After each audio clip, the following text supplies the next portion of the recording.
নমস্কার বন্ধুরা।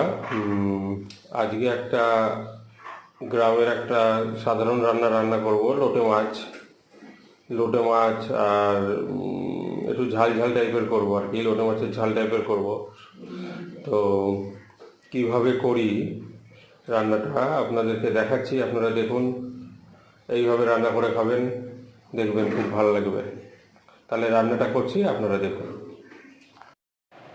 আমি আগে থেকেই লটি মাছগুলোকে নুন আর হলুদ মাখিয়ে রেখে দিয়েছিলাম।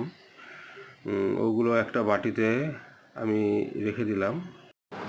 এইবার এই মাছগুলোর সাথে একটু কুচনো পেঁয়াজ আর একটু থেতো করা রসুন দিয়ে দেবো।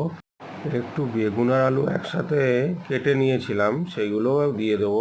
তার সাথে দিয়ে দিলাম টমেটো কুচি। এইবার একটু গুঁড়ো মশলা অ্যাড করব।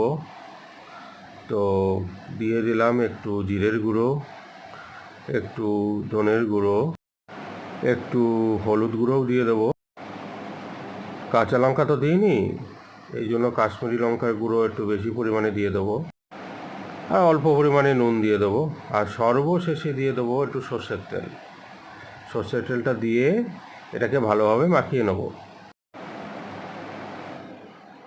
তো কড়াইয়ে আমার তেল গরম হয়ে গেছে।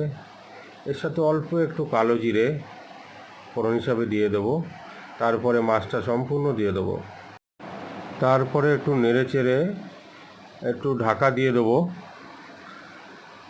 ঢাকা দেওয়ার পর এর ভিতরে আমি আলাদা করে আর জল দেবো না, এইভাবেই এই কষানোতেই সিদ্ধ হয়ে যাবে। আর আমি ঝোলটাকে একটুখানি হালকা শুকিয়ে নেব। আলু ফালুগুলো মোটামুটি সিদ্ধ হয়ে গেছে। যদি এইভাবে রান্না করা যায়, লোটে মাছগুলো অবশ্যই আস্ত থাকবে, ভেঙে যাবে না। আমার রান্না প্রায় হয়ে গেছে। এবার নামানোর আগে ধনেপাতা কুচি ছড়িয়ে নামিয়ে নেব। দেখুন কি সুন্দর হয়েছে, দেখতে কি ভালো লাগছে। আপনারা ওইভাবে রান্না করুন, দেখবেন খুব ভালো লাগবে। অল্প সময় করলাম রান্নাটা, দেখুন কেমন হয়েছে।